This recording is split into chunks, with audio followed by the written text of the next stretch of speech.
So, picture this. April 12th, 2026. The entire world is watching Islamabad. After more than 40 years, the US and Iran are finally at the table for high-level face-to-face talks. And after a brutal 6-week conflict that nearly broke the global economy, this was supposed to be the moment for diplomacy. But it all fell apart. So in this explainer, we're going to deconstruct exactly what happened, why these critical talks failed, and what that failure really means for the future of the world order. All right, here's how we're going to tackle this. First, we'll look at the diplomatic collapse itself. Then, we're going to rewind the clock to see the military crisis that made these talks so urgent. We'll cover the unlikely country that stepped in to mediate, and then we'll get into the nitty-gritty, the 3 specific issues that blew the whole deal up. And finally, we'll zoom out and analyze the massive geopolitical fallout that's shaking things up even now. So let's start at the end, right? Inside that tense, lockdown hotel in Islamabad, Pakistan, where all the hopes for a peaceful resolution just vanished. You can just feel the tension in this quote from a Pakistani source who was in the room. They told Reuters there were mood swings from the 2 sides and the temperature went up and down during the meeting.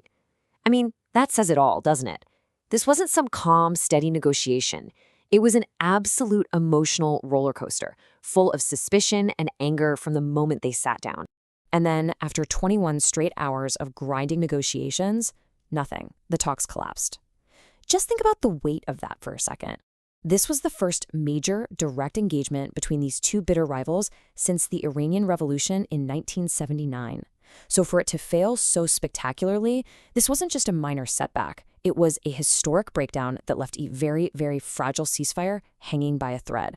Now, to really understand why these talks were so incredibly important and why they were so unbelievably difficult, we have to rewind about 6 weeks. We need to look at the military flashpoint that pushed the entire world right to the edge, the Strait of Hormuz. It all kicked off on February 28th. A joint U.S.-Israeli military strike, codenamed Operation Epic Fury, actually killed Iran's supreme leader. Iran's retaliation was immediate and, frankly, world-changing. The very next day, its Revolutionary Guard announced that the Strait of Hormuz, the single most important oil choke point on the planet, was completely closed. This sparked a global economic panic, which led to a fragile ceasefire brokered by Pakistan, and that, in turn, led directly to those doomed talks in Islamabad. And here's why closing that strait is such a nuclear option, economically speaking. About 20% of the entire world's supply of oil and natural gas has to pass through that one narrow waterway. It's not an exaggeration to call it the planet's energy jugular. You squeeze it, and the whole world feels it. And Iran squeezed it hard. The blockade was incredibly effective. Within just a few weeks, shipping traffic through that vital channel was cut by nearly 95%. The global tap was basically shut off. The economic shockwave hit instantly. Just look at the numbers. Brent crude prices shot up by 10 to 13%, practically overnight. You had over 150 massive oil tankers just stuck, idling at sea with nowhere to go. This was no longer just a regional conflict. It was a full-blown global economic emergency, and that put incredible pressure on everybody to find a way out. But, out of all that chaos, a really surprising player stepped onto the world stage. As the major powers were at each other's throats, one country saw an opening and stepped up to try and broker peace: Pakistan. So you have to ask, why Pakistan? Well, it's a fascinating lesson in geopolitics. They were in a totally unique position. They still had working relationships with Washington, with Tehran, and with Beijing. Nobody else could really say that. But let's be real, this was also about survival. An all-out war on their 900-kilometer border with Iran would have been a catastrophe, and the Hormuz closure was hammering their economy.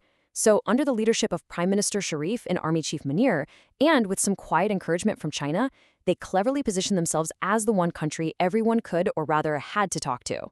And the turnaround for them was, well, nothing short of stunning. This is a country that just a year before had been called a diplomatic outcast by some. Now, here they were, hosting one of the most critical negotiations on the planet. It was a huge moment, suggesting a real shift in global power, where maybe being strategically neutral is a strength in itself. Pakistan basically proved that you don't have to be a superpower to bring superpowers to the table. Okay, so this brings us to the core question. After all that effort, after bringing these 2 enemies to the same city, why did it all fall apart? Let's break down the three fundamental issues that created an absolute unbreakable deadlock. Right. So where did it actually break down? What were the non-negotiables, the absolute red lines that neither side was willing to budge on, not even an inch? This table really lays out just how far apart they were. First, the Strait of Hormuz. The U.S. demanded it be fully reopened, no questions asked. Iran's counter? A total withdrawal of all U.S. military forces from the entire region. Just no middle ground there. Then you have Hezbollah in Lebanon. The U.S. insisted any ceasefire would not apply to Israeli operations against them. Iran insisted it had to cover all of its allies. Again, polar opposites. And finally, the big one, the nuclear program. The U.S. wanted a permanent, verifiable end to Iran's nuclear capabilities. Iran demanded a complete lifting of all sanctions and the release of billions in frozen assets. On every single key issue, the gap was just a chasm. And if you want to know what the American bottom line was, this quote from President Trump, which NPR reported during the talks, says it all. No nuclear weapon. That's 99% of it. For the U.S. delegation, everything else was basically noise. The one single, absolute deal breaker was ensuring Iran could never, ever get the bomb. That was the whole game for them. The failure in Islamabad wasn't just another failed summit. No, this was a much bigger deal.